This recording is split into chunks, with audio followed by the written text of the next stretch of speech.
Hi എല്ലാവർക്കും പുതിയൊരു വീഡിയോയിലോട്ട് സ്വാഗതം. അപ്പോൾ ബ്രേക്ക്ഫാസ്റ്റിന് എന്തൊക്കെയാണെന്ന് നോക്കാം. ഇഡ്ഡലിയും ചമ്മന്തിക്കറിയും ചമ്മന്തിപ്പൊടിയുമാണ്.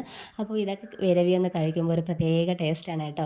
അത് കഴിഞ്ഞിട്ട് ലഞ്ചിന് ചോറും രസവും മീൻ പൊരിച്ചതുമാണ്. ഞാനിവിടെ സാധാരണ ചൂരമീൻ പൊരിച്ചതാണ് കൊടുക്കാറുള്ളത്.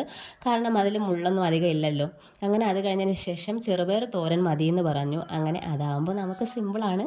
അതപ്പോൾ അതും കൊടുത്തു. സ്നാക്സിന് ഇലയുടെയാണ്, അവിലും പഴമൊക്കെ വച്ചിട്ടുള്ള ഒരു അടിപൊളി ഇലയുടെയാണ്. അങ്ങനെ മക്കൾ പോയി. അത് കഴിഞ്ഞിട്ട് എനിക്ക് വീട് വൃത്തിയാക്കണമായിരുന്നു. അങ്ങനെ വീടൊക്കെ വൃത്തിയാക്കി തൂത്തൊക്കെ വാരി നമ്മളെപ്പോൾ അടിച്ചാലും ഒരു 2 ദിവസം കഴിഞ്ഞാൽ ഉടനെ വന്നോളും കേട്ടോ. അത് സ്വാഭാവികം. പിന്നെ അത് കഴിഞ്ഞിട്ട് ഞാൻ ചീപ്പ് വൃത്തിയാക്കിയിട്ട് ഏകദേശം ഒരു 2-3 ആഴ്ച വരും.